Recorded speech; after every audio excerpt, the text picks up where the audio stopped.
Government is working 24/7. We are happy to work 24/7 because the idea is the sooner this GST settles down is good for the economy.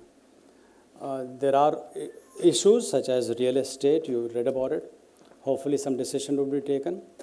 Again, whatever decision is taken may not be appreciated by some, but that's the business of making a tax policy. It's very rarely you come across, I'm good, thanks. It's very rarely you come across one tax policy which suits everybody.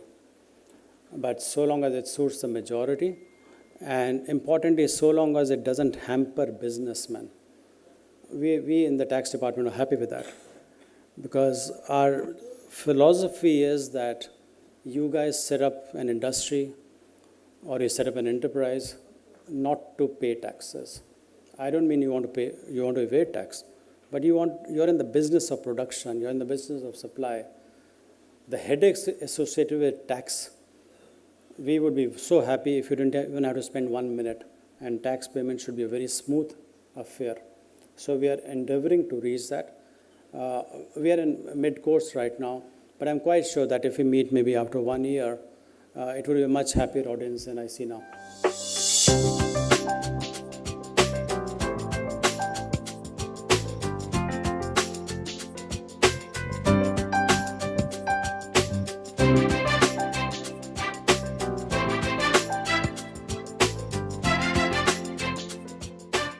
Indirect Tax Committee of PhD Chamber of Commerce is organizing this GST Conclave today on two important topics.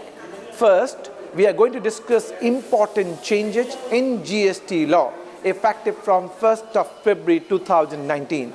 There are 46 amendments in GST law, like CGST Amendment Act 2018, IGST, SGST, UTGST, SGST Amendment Act 2018.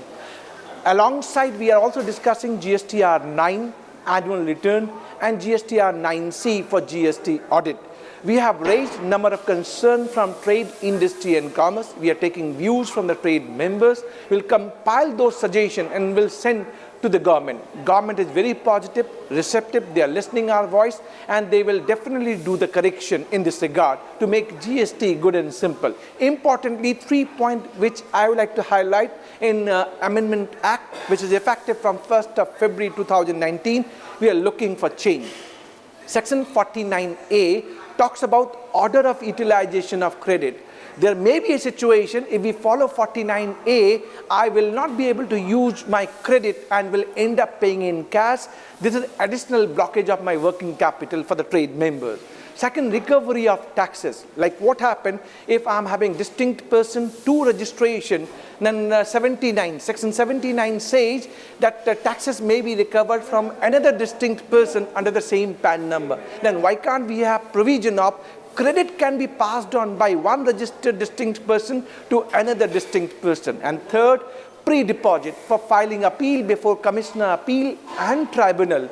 Though capping is being made for 50 crore for the first appellate authority, 100 crore for the second appellate tribunal, but if we look at the provision, erstwhile excise and service tax limit was only 10 crore rupees. So we want this pre-deposit limit should be reduced to 10 crore rupees. There are other more points which we are discussing. We'll summarize, consolidate, send to Government of India for their consideration to make GST good and simple tax.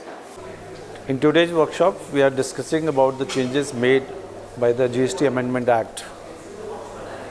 I'll say the GST is in progress.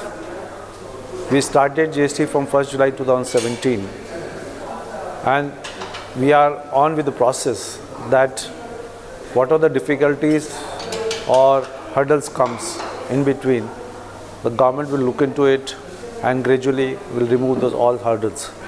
The GST Council is doing a fantastic job. In fact, they are listening, they are checking, they are verifying, and then they are making and recommending the amendments in the GST laws. The question arises that this process, how long it will continue, that is to be seen. We are already 21 months old, and I think another 6 to 8 months is required to come to the perfect GST or a good GST. The fear is being generated that, like Parliament, is there going to be hurdle for the GST Council or not? Because today, okay, till today we were able to have a consensus in the GST Council, but tomorrow, after the new election, or there is a mismatch in the GST Council, that what will happen to the GST decisions? What will happen, that whether some decisions should be taken or not, or like Parliament, it will also get stuck to the decisions. If this happens, then process will get stopped, and which will be very, very dangerous for the GST in future, because it is a process which is going on to improve it, and this process, in my opinion, should continue for at least 1 or 2 years, so that we reach to the good and simple GST.